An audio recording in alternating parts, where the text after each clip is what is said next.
এটা কাচকি মাছ, আমরা কাচকি মাছ নামে একে ডেকে থাকি, আর এক একজন এক এক নামে ডাকতেই পারি, ডেকে থাকি আর কি। এটা আমি পাতুরি করব অতি সাধারণ একটা পদ্ধতিতে।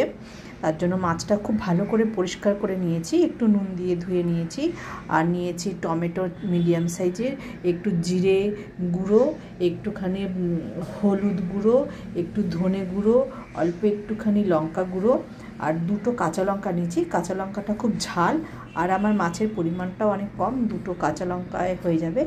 তো এটা ভালো করে আমি একটুখানি সর্ষের তেল দিয়ে আগে এটাকে মেখে নেব। এবার ভালো করে মেখে নিয়েছি, এবার আমি পরিমাণ মতো নুন দিয়ে দেব। এবার আমি কলা পাতা না করে এরকম কচু পাতাতে পাতুরি করব, তাহলে কচু পাতাটাও খাওয়া যাবে। আর লাউ পাতা হলেও খুব ভালো হতো, লাউ পাতাটা জোগাড় করতে পারিনি, তাই কচু পাতাতে পাতুরি করব। এদিকে গ্যাসের ওপরে একটা তাওয়া বসিয়ে দিয়েছি, তাতে অল্প একটু সর্ষের তেল দিয়ে দিচ্ছি। সর্ষের তেলটা একটু গরম হয়ে যাবে, নাহলে কাঁচা সর্ষের তেলে একটা গন্ধ বেরোবে, একটু গরম হয়ে যাবে। এভাবে আমি পাতার উপরে দিয়ে দিয়েছি, পেতে নিয়েছি ভালো করে। এবারে পাতা দিয়ে ঢেকে দেব। এবার এটা তাওয়াতে দিয়ে দেব। এভাবে এটা তাওয়ায় দিয়ে দিয়েছি, এবার আমি এটাকে ঢেকে দেব। এবার পাতাটা নরম হয়ে বসে গেছে, উপরে একটু দেখে নেব, একটু সেদ্ধ হয়ে গেছে মোটামুটি।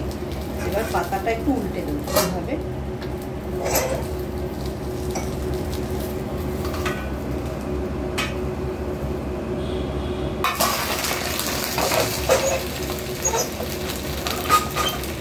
আবার ঢেকে দেবো। আমার দুদিকটাই হয়ে গেছে, একটুখানি ফাঁকা করে দেখে নিচ্ছি।